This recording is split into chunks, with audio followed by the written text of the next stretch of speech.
Ceci est un livre audio autogénéré par Google. Proximité Sciences du langage. Collection dirigée par Philippe Blanchet. Remerciements. L'ADEB remercie tout particulièrement l'Institut français, en les personnes de Christophe Chaillot, responsable du pôle langue française, et David Lasserre, chargé de mission pour l'enseignement bilingue, actuellement attaché de coopération éducative de l'ambassade de France au Mali, pour l'aide financière à l'organisation de la journée d'études ADEB du 6 novembre 2015 et à la publication de cet ouvrage. Le CIEP de Sèvres, en les personnes de Daniel Assouline, directeur du CIEP de 2014 à 2017, et de Jean-François Rochard,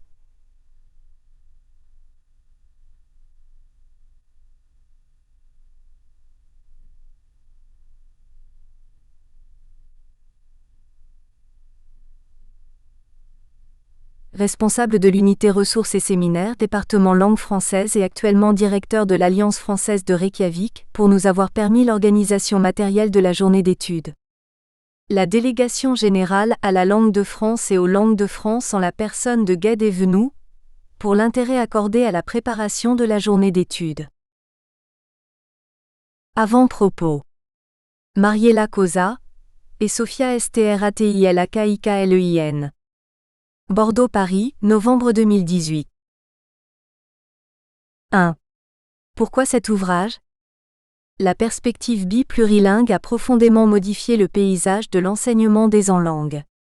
En 2000, Jean Duverger coordonnait un numéro spécial de la revue Le Français dans le monde, Recherche et application intitulé Actualité de l'enseignement bilingue. Dans ce numéro, paru juste un an avant la publication de la version française du Cadre européen de référence pour les langues, 2001, les auteurs faisaient un état des lieux de l'enseignement bilingue, EB, au début du nouveau millénaire.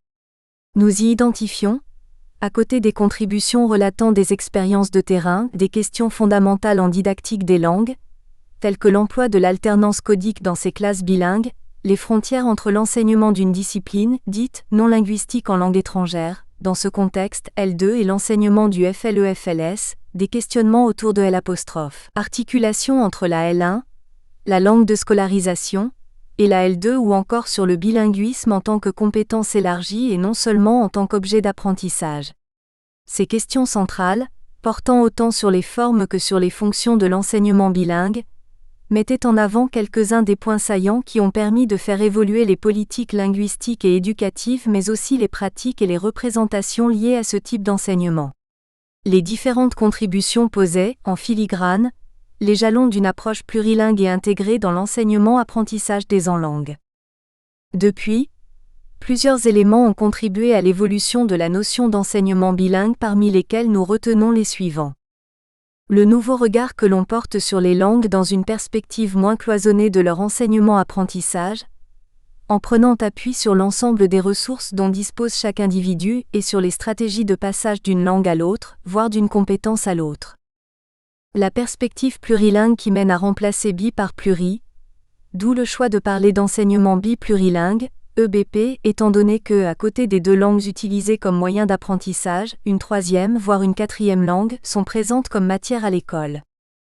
La mise en exergue de la question des cultures éducatives et didactiques dans des disciplines scolaires, et surtout le fait que ces disciplines sont elles aussi hautement linguistiques, d'où l'utilisation du sigle DDNL, discipline dite non linguistique, sigle que nous utiliserons dans ce volume. La demande croissante d'une formation appropriée pour les enseignants de DDNL et les enseignants de L2 qui prennent en compte un éventail plus large de langues, plus ou moins éloignées du français. L'idée de cet ouvrage naît d'une journée d'études organisée par l'Association pour le développement de l'enseignement bi-plurilingue, ADEB, au Centre international d'études pédagogiques, CIEP de Sèvres en novembre 2015 sur la thématique de la distance dans l'enseignement bi-plurilingue. Cette journée avait réuni des enseignants et chercheurs travaillant dans des contextes divers dans lesquels le français, L2, côtoie d'autres langues assez éloignées du point de vue typologique, notamment l'arabe, le turc et le basque. Notre propos a été cependant de concevoir la notion de distance, non seulement en termes typologiques ou géographiques, le Maghreb ou la Turquie, mais aussi en termes de statut linguistique, symbolique, culturel, social, etc., comme la distance qui existe, par exemple, entre le français et les langues régionales, dans ce cas précis le basque, le breton et l'occitan. 2. Pourquoi la distance ? Le choix de cette thématique n'est pas anodin. Il tient tout au moins initialement à une question posée de manière récurrente par des enseignants travaillant dans des dispositifs biplurilingues, particulièrement dans des pays où les deux langues vectrices d'enseignement sont très éloignées et ne permettent pas d'avoir aisément recours à des comparaisons interlinguistiques, Vietnam, Japon, Turquie, Hongrie, Inde, etc. L'on peut remarquer en effet que la résistance vis-à-vis d'un enseignement des langues intégrées se creuse davantage lorsque les langues sont distantes typologiquement et graphiquement, en raison de la difficulté à trouver un quelconque lien entre les deux langues en question. Cette première forme de distance cache très souvent la non-légitimité de cette perspective comparative dans l'enseignement-apprentissage des langues. Ainsi, dans des contextes où la langue est très éloignée, la difficulté est double car à la non-légitimité de la pratique s'ajoute la non-faisabilité, la comparaison interlinguale devenant ardue voire irréalisable. Cela étant posé, cette résistance n'est pas très différente, tout au moins pour la question de la non-légitimité, de celle que l'on retrouve dans des contextes dans lesquels la distance interlinguistique est moindre. En effet, dans les contextes éducatifs dans lesquels la langue de l'école est typologiquement proche de la L2, la comparaison est certes plus aisée mais pas toujours jugée légitime, d'où une résistance essentiellement au niveau des habitudes monolingues d'enseignement et par conséquent d'apprentissage. Ce constat constitue un premier paradoxe sur la distance. Lorsque les langues sont proches, l'on a peur des interférences, considérées encore comme l'un des facteurs nuisibles à l'apprentissage. Lorsque les langues sont éloignées, l'on a peur du manque de repères linguistiques et descriptifs communs. Finalement, il s'agit avant tout d'une difficulté se situant en amont même de la classe, faire évoluer les représentations enseignantes et apprenantes sur les langues. La réalité est de toute manière fort complexe et l'emploi décloisonné des langues s'avère plutôt difficile à mettre en place dans certains contextes plus que dans d'autres et cela pour des raisons multiples. Nous en avons retenu ici deux qui constituent, à notre sens, autant de pistes de réflexion. Tout d'abord, le fait que dans la majorité des cas, enseignement biplurilingue ne signifie pas toujours mettre en place des stratégies communicatives et cognitives bilingues, l'enseignement restant cloisonné entre les langues et de surcroît entre les langues et les DDNL. Daniel Coste pointait déjà cette préoccupation en 2006 en écrivant « Un des paradoxes actuels est bien que nombre de classes bilingues soient aujourd'hui des classes de facto monolingues, à la fois protégées et menacées, encore trop souvent cloisonnées.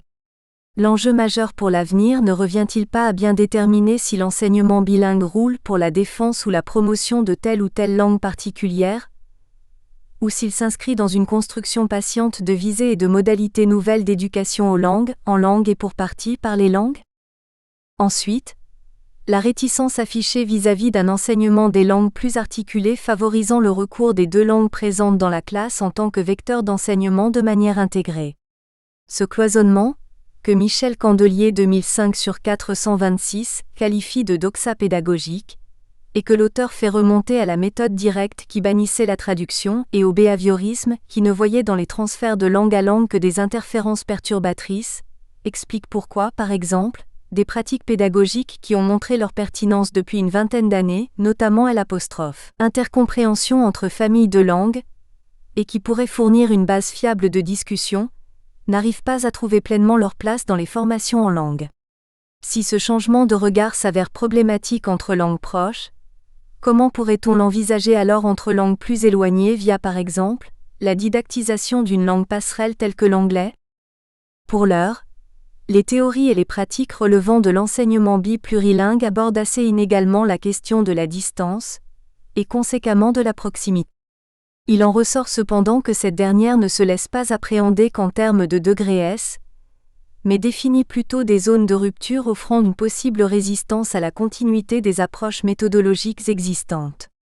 Il faudrait peut-être envisager cette réflexion autour d'un continuum dans lequel les différents types de distance, tout comme les différents types de proximité, constitueraient autant de paramètres significatifs à prendre en compte pour construire une pédagogie visant le décloisonnement linguistique. Dans ce mouvement de rupture et de continuité entre les langues, les cultures éducatives et didactiques jouent évidemment un rôle central. Actuellement, quelles que soient les avancées théoriques et méthodologiques impulsées par les travaux sur l'enseignement biplurilingue, les langues à l'école sont souvent encore traitées de manière isolée et entrent en concurrence entre elles, comme Jean-Claude Béaco et Michael Bayram le soulignaient en 2007. De même, dans certains pays, les politiques scolaires interdisent encore formellement le rapprochement entre les langues, mais aussi entre les autres enseignements disciplinaires, en empêchant en retour toute tentative de transversalité. Dans ces contextes, nous nous trouvons face à un autre paradoxe. Les enseignants, tout en étant convaincus des bienfaits d'une approche plus intégrée entre les langues et en admettant l'utiliser de manière spontanée dans leur classe, ne peuvent tout simplement pas s'en servir officiellement, les tentatives de décloisonnement étant possibles uniquement dans les écoles privées dans lesquelles le contrôle de l'inspection est moins pressant, à condition toutefois que les écoles ne soient pas sous tutelle de l'État. De fait, rappelons-le, cette interdiction encore bien présente va à l'encontre du développement d'une diversité linguistique plurielle et du plurilinguisme approprié à des situations différentes. Idem 16. Si l'on s'accorde sur le fait que l'enseignement biplurilingue est le résultat de la prise en compte de plusieurs éléments souvent d'ordre différent, le débat reste ouvert quant aux modalités concernant l'application des approches plurielles dans les programmes curriculaires et la réalité de la classe. 3. Quelle est distance? Les questions liées à la distance et ou à la proximité seront posées dans ce volume à partir des 3 entrées suivantes. La distance interlinguistique. La distance interlinguistique est symbolique. La distance interlinguistique versus une certaine proximité territoriale et socio-éducative. Ces 3 entrées nous rappellent ce que Louise Daben définit une distance historique, et qui concerne le type de relation établie entre les deux univers concernés, 1990/12. La distance historique, notamment dans le cas des langues régionales, a des implications non seulement quantitatives, plus ou moins d'élèves, mais de répercussions profondes sur les attitudes et les motivations et qui affectent par conséquent toute l'organisation des productions langagières, ibidem. Mais cette distance historique, dans les dispositifs biplurilingues, apparaît clairement dans la présentation des contenus disciplinaires qu'ils appartiennent aux sciences dures ou aux sciences humaines. Comment, par exemple, les mêmes événements historiques ont-ils été vécus selon le pays et comment sont-ils donc relatés dans les manuels? En ce sens, la prise en compte de la tension entre les deux paradigmes, distance versus proximité, sera considérée comme nécessaire à un projet d'apprentissage raisonné et à une réflexion curriculaire plus avisée, amenant à une alternative méthodologique au sein de la didactique du plurilinguisme, dont l'enseignement plurilingue est l'une des manifestations consubstantiellement variationnistes, Daben idem. 4. Organisation de l'ouvrage. Le présent ouvrage est constitué de 2 parties complémentaires. La première partie, intitulée Réflexion autour de la notion de distance, positionnement épistémologique et didactique, interroge de manière générale la notion de distance dans l'enseignement-apprentissage des langues et également dans le domaine de la formation des enseignants. Cette partie s'ouvre avec la contribution de Daniel Coste, chapitre 1, dont le titre accrocheur, Savoir prendre de la distance, va tout de suite interpeller le lecteur. Sont ici décrits les différentes déclinaisons et sens à donner à la notion de distance dans le domaine de l'enseignement-apprentissage des langues.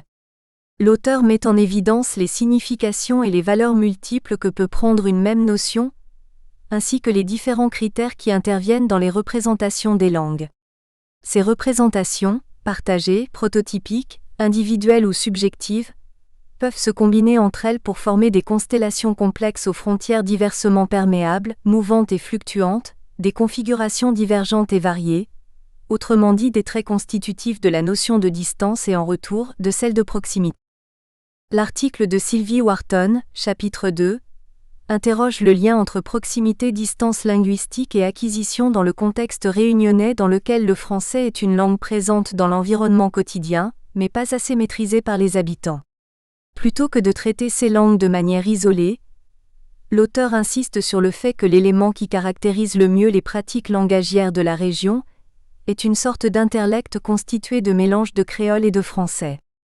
À partir de 2 recherches menées auprès d'enfants créolophones apprenant le français à l'école primaire et au lycée, Sylvie Wharton montre comment le critère de distance-proximité est géré par le biais de comportements langagiers qui se conforment tout naturellement aux normes sociolinguistiques environnantes. Sofia Stratilaki-Klein présente quant à elle le cas du Luxembourg, pays dans lequel 3 langues appartenant à des familles linguistiques différentes, le français, l'allemand et le luxembourgeois, se côtoient et sont utilisées et apprises à l'école, chapitre 3. Cette situation de contact des langues est une illustration de ce qu'on peut qualifier de plurilinguisme fonctionnel, Uterli 2012.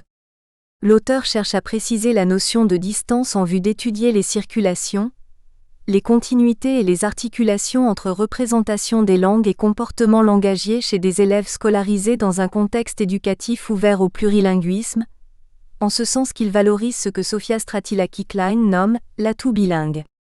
L'atout bilingue postule une forme de continuité entre ces 3 langues et considère le capital linguistique et culturel des élèves, déjà là ou en voie de constitution, comme une richesse pour la construction d'une compétence plurilingue assumée. Il devient autrement dit le tremplin pour l'apprentissage des langues de scolarisation. L'article de Monica Vlad interroge les pratiques de formation initiale, chapitre 4. Plus particulièrement, cette contribution s'intéresse au regard que les étudiants futurs enseignants de français, langue étrangère, FLE, portent sur leur propre répertoire linguistique. Elle propose une analyse d'un corpus formé de biographies langagières produites par les étudiants à partir de la notion d'imaginaire langagier, l'imaginaire étant envisagé à la fois comme un espace créatif et comme un processus discursif. L'analyse des discours produits par les étudiants futurs enseignants permet à l'auteur de dégager les distances et les rapprochements symboliques qu'ils entretiennent avec les langues, et de suivre la prise de conscience de leur être plurilingue, cette dernière considérée comme la condition nécessaire pour un enseignement-apprentissage plus ouvert à la pluralité linguistique et culturelle. L'une des pratiques de transmission des savoirs en 2 langues, ici l'alternance séquentielle, est le sujet de la contribution de Mariela Cosa, chapitre 5.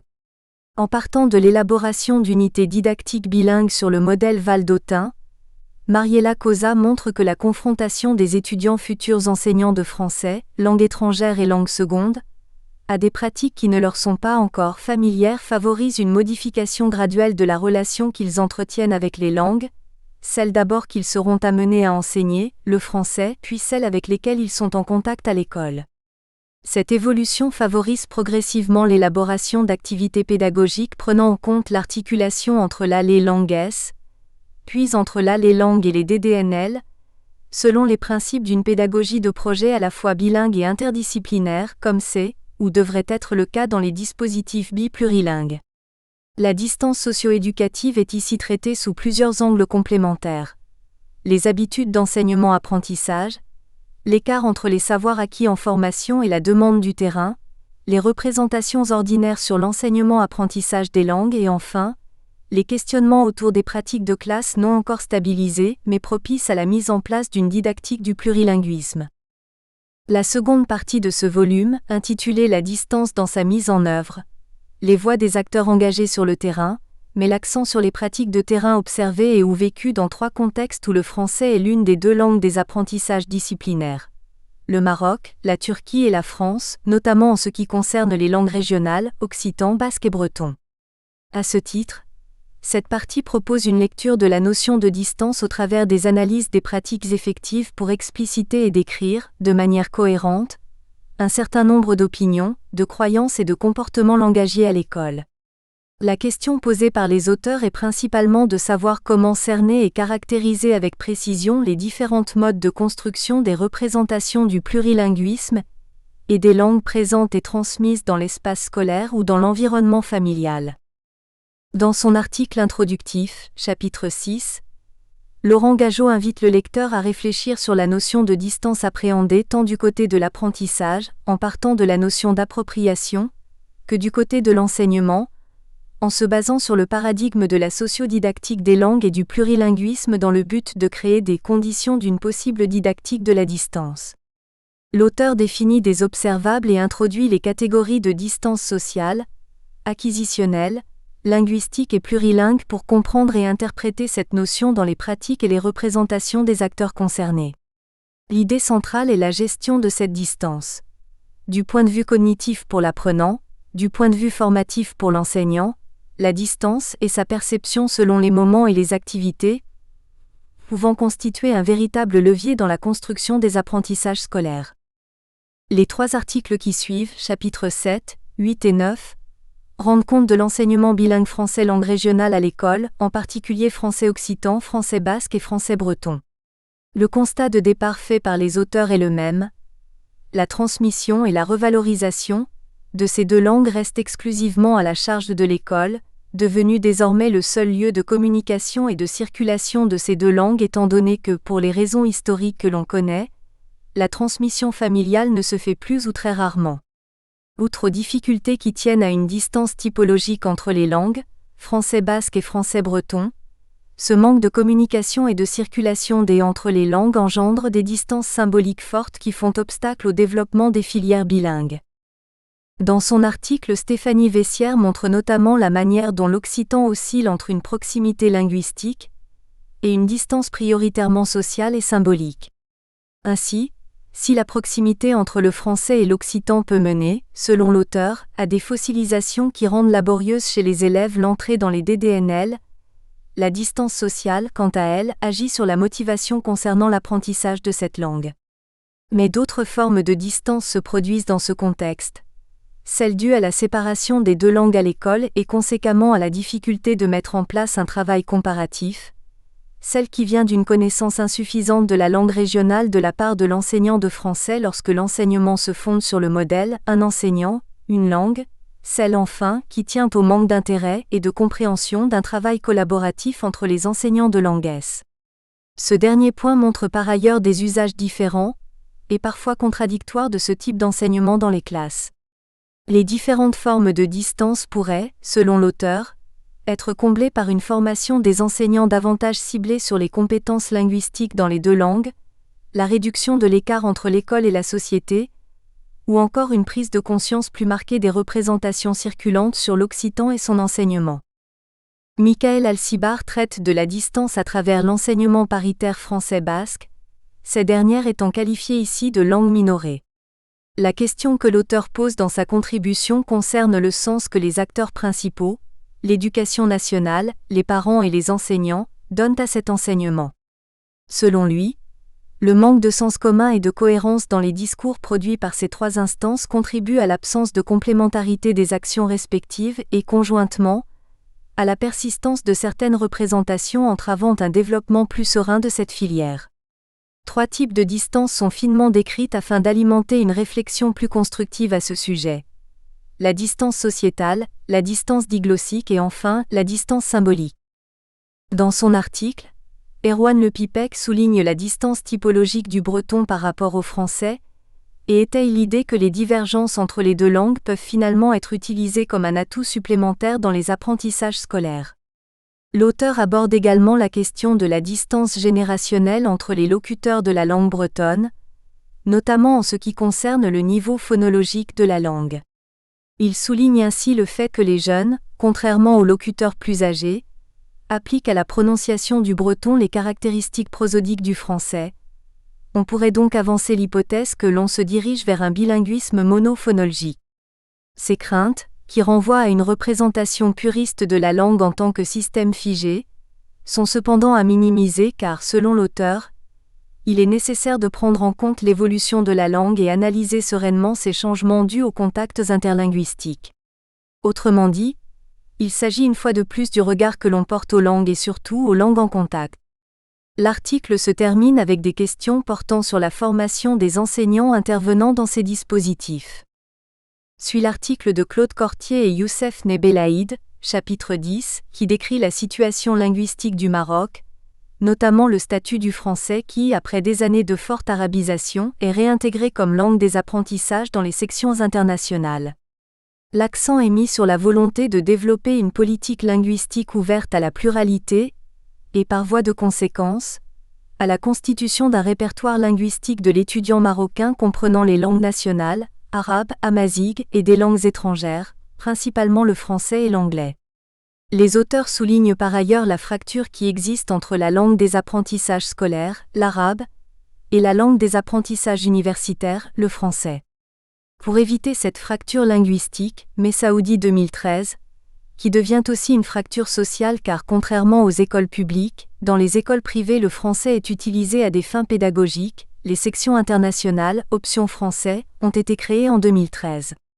Face à une distance avant tout symbolique qui tient principalement au statut ambigu du français et aux représentations sur le bilinguisme qui renvoient encore à un passé colonial, Claude Cortier et Youssef Nebelaïd préconisent 3 actions conjointes qui demandent une étroite collaboration entre les établissements et l'institution, à savoir la création de partenariats entre l'Institut français et les établissements scolaires, la planification des actions culturelles régulières en tant que vecteur de diffusion-partage de la langue et de la culture française, la mise en place d'une formation ciblée pour l'ensemble des acteurs engagés dans le développement de ces sections, cadres, inspecteurs, chefs de département, enseignants. Christine Vuillet et Alper Gulolou nous présentent un projet de pédagogie intégrée langue plus DDNL mis en place au lycée bilingue Tevfik Fikret d'Izmir en Turquie, chapitre 11.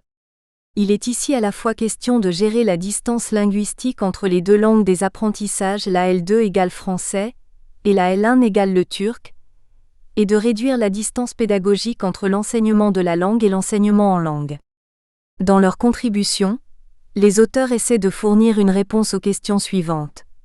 Comment motiver les élèves à continuer à apprendre la L2, à savoir le français ? Et comment motiver les enseignants de L2 à travailler en binôme avec les enseignants de DDNL en valorisant leur action, sans leur donner l'impression d'être au service de ce dernier. L'article décrit les phases principales et les premiers résultats d'une recherche-action, initiée en 2015 à 2016 et grâce à laquelle une pédagogie de projet bilingue a été mise progressivement en place. Le volume se clôt par une postface de Sylvia Mello-Pfeiffer. L'auteur, en revenant sur les catégories et les entrées d'analyse proposées par les différents contributeurs, propose une ouverture vers d'autres horizons et questionnements permettant de vivre à distance. Dans un contexte de mondialisation où les distances s'entremêlent, et où la proximité est toujours à notre portée, cette perspective permet de définir la distance comme une vision fonctionnelle du monde permettant à l'individu ou à un groupe social de donner un sens à ses conduites et de comprendre la réalité à travers son histoire, ses références et ses valeurs. En proposant de combiner les proximités et les distances, l'auteur prend comme exemple des situations d'enseignement-apprentissage, l'enseignement-apprentissage du FLE à l'école en Allemagne et la plateforme GALANET, caractérisée par des multiples formes de manifestation et d'interprétation de la distance, et propose de la concevoir finalement comme un élément constructif et constitutif dans l'élaboration des connaissances relatives aux communications, interactions et au contexte d'apprentissage et de formation. Nous avons reporté dans les dernières pages de ce volume un entretien avec David Lasserre, chargé de mission pour l'enseignement bilingue à l'Institut français lors de la journée d'études de 2015 et actuellement attaché de coopération éducative de l'ambassade de France au Mali, dans lequel il a été question de traiter de la distance géographique dans l'enseignement plurilingue via ses expériences aux États-Unis et au Cambodge. Partie 1. Réflexion autour de la notion de distance, positionnement épistémologique et didactique. Pour lancer le débat. Savoir prendre ses distances. Daniel Coste. Ins de Lyon, Adeb. Aucun apprentissage n'évite le voyage. Sous la conduite d'un guide, l'éducation pousse à l'extérieur. Sors. Sors du ventre de ta mère, du berceau, de l'ombre portée par la maison du père et des paysages juvéniles. Au vent, à la pluie, dehors manquent les abris. Tes idées initiales ne répètent que les mots anciens. Jeune, vieux perroquet. Le voyage des enfants, voilà le sens du mot grec pédagogie. Apprendre lance l'errance. Michel Serres, Le tiers instruit, 1991/28. Il ne s'agit ici que de proposer quelques éléments de cadrage pour caractériser différentes situations d'enseignement et d'apprentissage bilingue. Aucune prétention à l'originalité, mais le besoin de distinguer des cas de figure et des modes d'approche des contextes que la désignation enseignement bilingue, surtout quand elle est utilisée indistinctement par des acteurs institutionnels promouvant cette forme de diffusion d'une langue, tend à confondre. Ce besoin tient aussi à ce qu'on entend ici par enseignement bilingue, Non pas une forme renforcée d'enseignement d'une langue étrangère par recours à des contenus empruntés à des disciplines autres, mais bien la construction effective de connaissances nouvelles dans une langue qui n'est pas celle d'usage premier ou majeur de l'apprenant. 1. Quelques distinctions à prendre en compte ? 1.1. Une distance double, voire doublement double. Pensez sous cet angle, l'enseignement bilingue, désormais EBP, a doublement partie liée avec la distance. Distance par rapport aux connaissances à acquérir et distance par rapport à la langue dans laquelle on les acquiert. Les points de vue sur cette distance peuvent évidemment varier selon les acteurs ou instances concernées. Apprenants, enseignants, institutions de formation, décideurs et usagers autres, voire le didacticien-chercheur qui s'y intéresse ou y intervient. Double distance qui peut, ou doit, qu'on le reconnaisse ou pas, être complexifiée du fait que par une manière d'effet-retour, la prise de distance affecte aussi la langue, voire les langues, déjà là et les connaissances déjà là. Il est fréquemment souligné que l'EBP entraîne comme une défamiliarisation de la langue première ou majeure, et inscrit dans une perspective autre les connaissances antérieurement établies. Quand même la langue et les connaissances déjà là jouent à l'évidence un rôle dans la construction linguistique et des savoirs qu'opère l'EBP, elles se trouvent considérées sous un angle différent et ainsi quelque peu mises à distance, repositionnées dans une espèce d'éloignement. Encore que cette autre double distance ne fasse pas l'objet ici d'une analyse spécifique, il convient de ne pas la perdre de vue. Les notions de décentration et de défamiliarisation par rapport au déjà là, le côté effet de loupe, que le contact avec la langue et les connaissances autres peuvent avoir sur les acquis antérieurs renvoient bien à cette autre distanciation double. 1.2. Altérité et mobilité. Si constitutivement, l'EBP est marqué par la distance, celle-ci peut être envisagée selon deux postures. En termes d'altérité et ou en termes de mobilité, ces deux postures n'étant pas exclusives l'une de l'autre. La première, face à l'altérité, pose le rapport à la langue nouvelle et ou aux connaissances à aborder en termes de perception de la distance et de niveau de mise à distance. Par analogie avec la photographie, c'est un travail de focalisation qui est engagé, avec ce qu'il présente d'ajustements variables et de réglage de la perception. Il s'agit bien, même dans les effets de zoom sur un aspect particulier de l'altérité de la langue ou de la connaissance, de se tenir à distance pour mieux assurer la mise au point. La seconde posture, inscrite, elle, dans une visée de mobilité, pose le rapport à la langue nouvelle et ou aux connaissances à aborder en termes de projection. On est là dans une dynamique et un engagement visant à une réduction effective de la distance, par déplacement et parcours dans un entre-deux. 1.3. Le proche et le lointain. Que l'acteur social se positionne prioritairement en perception de l'altérité ou en mise en mobilité, la distance est aussi affaire de proche ou de lointain, tant à l'égard de la langue qu'à l'égard de la connaissance. Il y a du plus ou moins autre dans le rapport à l'autre. Dans la prise de contact avec et la focalisation sur l'altérité, l'autre langue peut sembler radicalement inconnue ou présenter quelques ressemblances avec du déjà vu, la connaissance affrontée paraître totalement opaque ou comportant quelques zones de relative transparence. Dans le parcours de mobilité, l'approche de la langue nouvelle relèvera ici de l'ardu, voire de l'insurmontable, ailleurs du gérable et de l'atteignable. L'appropriation de la connaissance à acquérir tiendra ici d'une construction clairement finalisée et progressive, là d'une incertaine course d'obstacles sans visibilité. 1.4. Le relationnel et le cognitif. On posera une dernière distinction duelle pour cette tentative de cadrage général, celle entre le relationnel et le cognitif. Dans le rapport à la langue comme dans celui à la connaissance, la distance peut relever de l'ordre de la relation, par exemple, distance de nature motivationnelle, culturelle, sociale par rapport à l'apprentissage de la langue autre ou de la connaissance nouvelle, ou de l'ordre de la cognition, pas seulement une distance touchant aux connaissances à acquérir, mais aussi tenant par exemple à un défaut d'information ou d'expérience métalinguistique réflexive antérieure. Autant il est utile de distinguer entre relationnel et cognitif, au sens donné ici à ces qualificatifs, autant dans la pratique enseignante comme dans toute formation comportant une construction de connaissances, le relationnel et le cognitif se trouvent, à des degrés divers, simultanément impliqués. 1.5. Des combinaisons complexes. Double distance, positionnement en termes d'altérité et de mobilité, focalisation et projection, proximité et éloignement, relationnel et cognitif, autant de distinctions binaires dont le croisement permet tout à la fois de cadrer l'analyse et de baliser et de caractériser, quand même ce serait de manière sommaire, la multiplicité des situations des enseignements et des apprentissages bilingues.